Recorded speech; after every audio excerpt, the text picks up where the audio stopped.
How's it going, everybody? I'm Pete. Today we are going to be doing something a little different, but kind of the same. So come check it out. All right, everyone. So this is our 2016 Honda Odyssey. The other day I noticed that the water pump was leaking. So I decided to just do the whole deal here. Timing belt, tensioners, water pump, and everything. So I wasn't going to make a video on it because it's 20 degrees outside right now and I kind of need to get it done quick, but might as well just see if I can get some of this done, and maybe this will help you guys out if you have a Honda Odyssey. So starting here, I already took the computer out and everything. Right now I'm working on getting everything out around here. So I got the power steering pump already disconnected, pulley off, and reservoir and all that stuff off. So I'm going to lift that up, pull it out, and then we got to take the motor mount out, and then timing cover and all that stuff. So let's get started on it. All right, so I'm going to get this power steering pump up and out of the way with the reservoir. Now, let me get all this wire harness out of the way and go from there. All right, so down there I got to get a 10 mil to get that one bolt out, get that wire harness bracket off.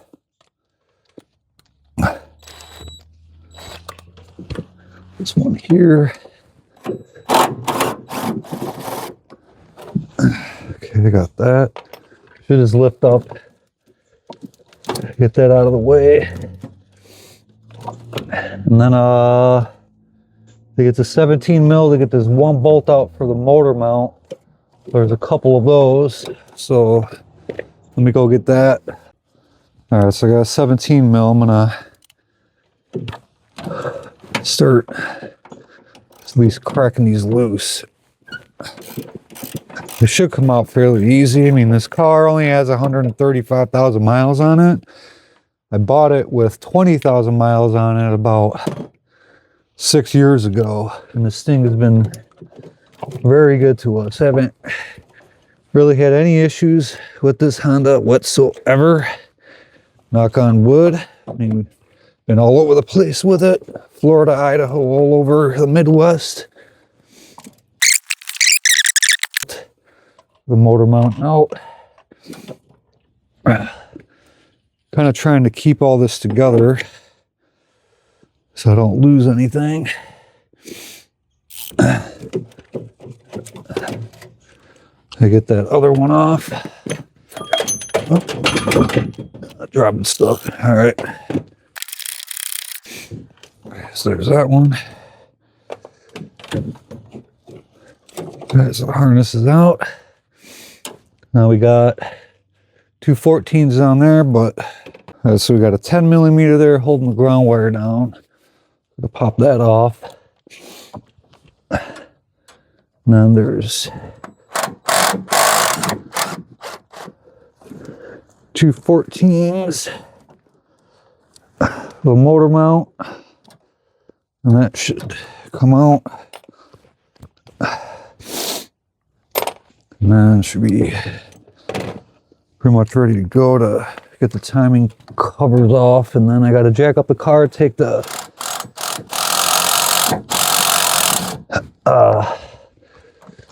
like splash shield and thing out. So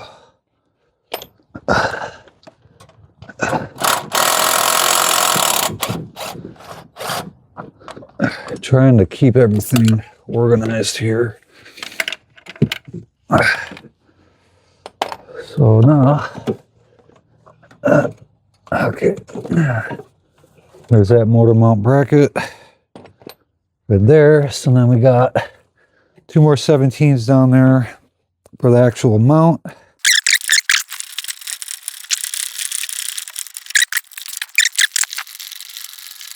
Should be good. Got that last bolt out. Kind of stuck.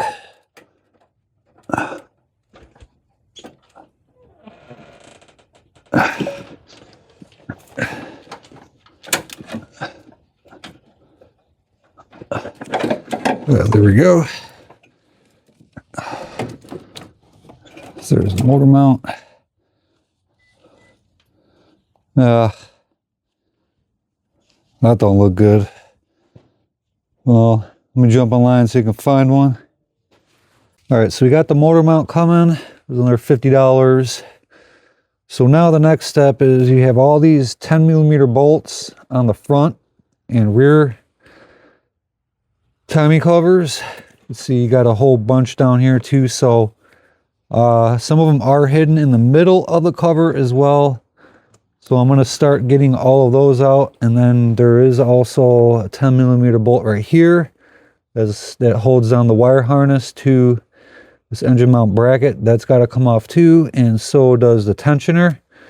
And then once I get all that out, we'll head underneath and get the crank pulley off and all the other stuff. So all right, I got the car off the ground, wheel off. So what we got to do next is take off this splash shield in here. You got a couple of push rivets, and then over here you have 2 Phillips heads, and then underneath got a couple of more bolts and some more push rivets. So I'm gonna get started by getting all that off. Hopefully underneath won't be too bad. So any of these break, I don't really care. I mean, I got a whole assortment of these.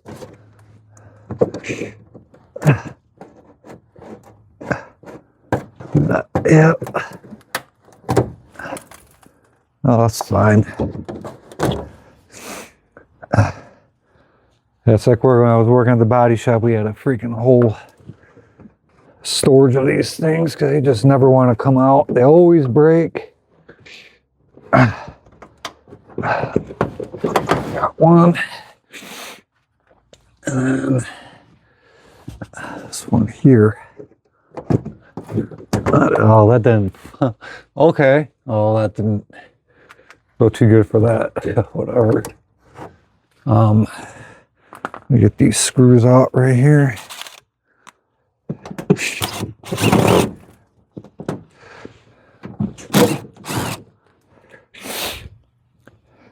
So now maybe all we have to do is get underneath, take our money, get underneath and get those. I think we'll be good. So I got the cover off. I just got it folded back over there. So yeah, you can totally see where it was leaking antifreeze from the water pump all the way down here. So I'm gonna get this crank pulled off and then get the rest of these timing cover bolts out, and then start taking off the water pump and tensioners and everything so we can get ready to start putting the new stuff in. All right, everybody, so when you're going to take the crank off on these Hondas, you're going to need this tool, maybe. It all depends. So basically what this does is this sits right in here. Okay. And then what I did is I took this ratchet, placed on there in the opposite direction, and then took the impact and the gun. This is the 19mm. So it went in there like that and knocked it out. So I already got that loose. So what I'm going to do now is you can get these crank tools any auto parts store, but anyway, what I'm going to do now is get in there and get the rest of the timing cover out, and then we'll assess the damage. One more quick important thing. So this should pop off pretty easily. Is when you're taking it off, there's a keyway in there. So you want to make sure that this keyway right here, you do not lose it. And then there's a little, it looks like kind of like a tone ring in here.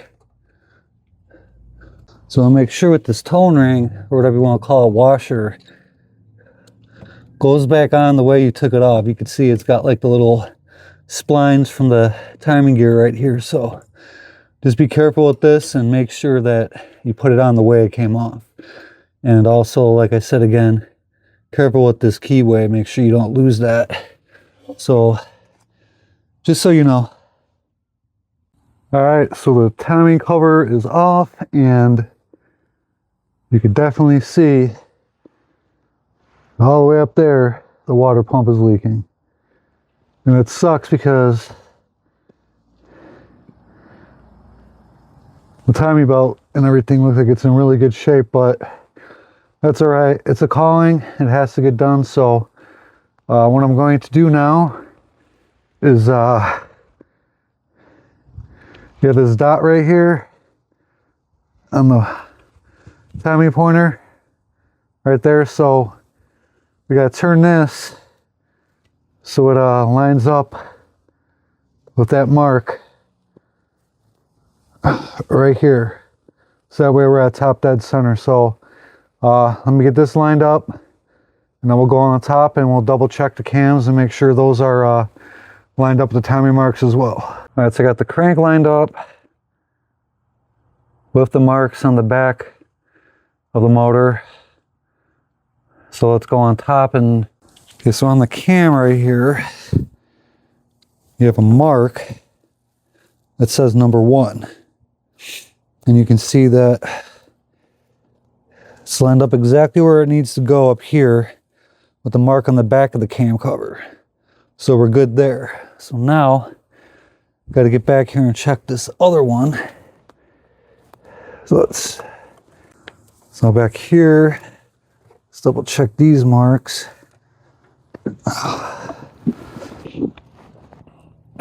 So, yeah, that is that mark right there. It should be lined up exactly where it needs to go. Back it up a little bit. Yeah, that's exactly where it needs to go. So right there is where you want that one. Sorry, it's kind of hard to see. I got that one's perfectly dead on with that. So we're good there. So now, next step is to get this motor mount off. There's a 14mm bolt underneath. So we'll go under there and get that off.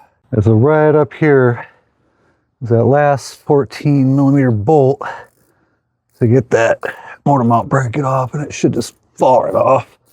Now, these bolts are pretty long, so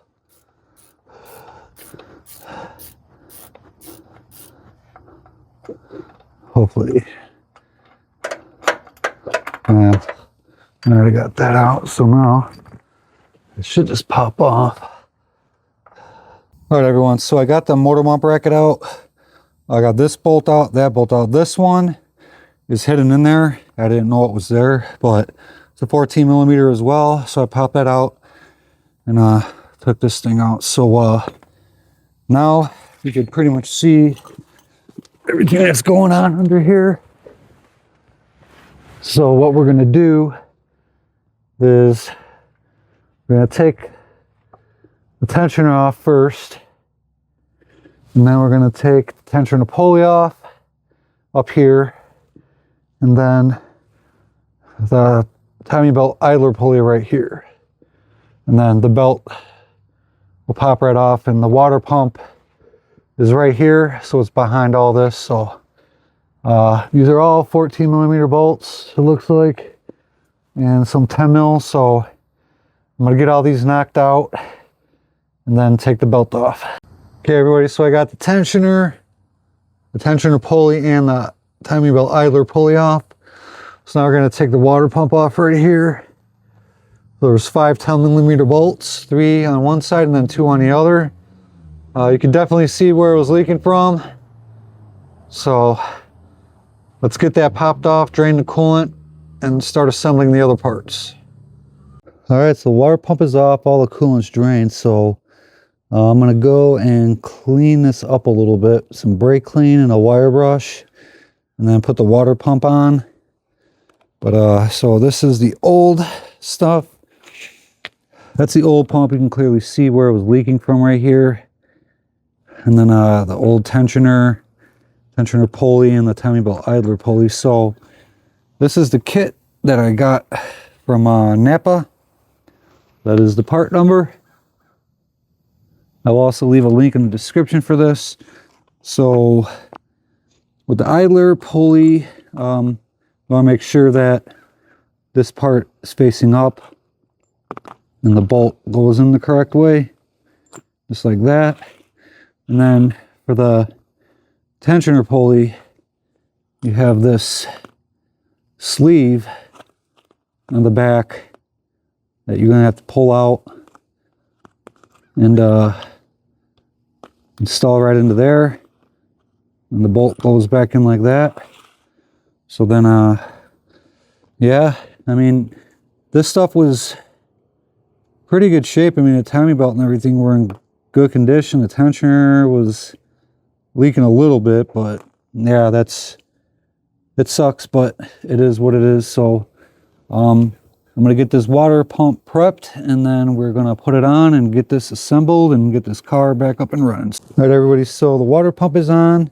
I torqued it to 9 foot-pounds, and then the timing belt tensioner pulley to about 13 foot-pounds, and then the idler pulley to roughly the same as the tensioner pulley. So, but when you're torquing down the timing belt tensioner pulley, you want to make sure that you don't over tighten it, because you want to make sure that it still has slack in there for when the tensioner, when you pull the pin, it puts that force into it. So I'm going to get underneath the car, we're going to put the belt on, and then clean everything up, and then pull the pin, and then turn it over a couple of revolutions just to make sure that everything lines up, and start putting it back together. All right, everybody, so I got the belt on. It's looking good. I did go and turn it about 6 revolutions, and you can see that everything is pretty much lined up where it should go. So I think we're in business. So I'm gonna start putting this thing back together. Everybody, it's all back together. That was painstaking. I replaced the belt, and I ended up doing the little VTI solenoid gaskets too. On top of it came with new bolts. So we're gonna get this thing started and top off the coolant. All right, it seems to be running really good. Nice and smooth. Actually, it's running a lot better than it did before. So we're just gonna let it warm up. All right, everybody, that is going to do it for this video. The Honda runs and drives very well. I took it for a test drive. Everything is good, if not better. So I want to apologize because I wish I would have gotten a little bit more in depth with the repair, but I was kind of pressed for time because my wife needed the car. So anyway, next week we are going to get back into the Mustangs. We're going to work on the black one and get that steering knuckle change and get that rag joint out of there.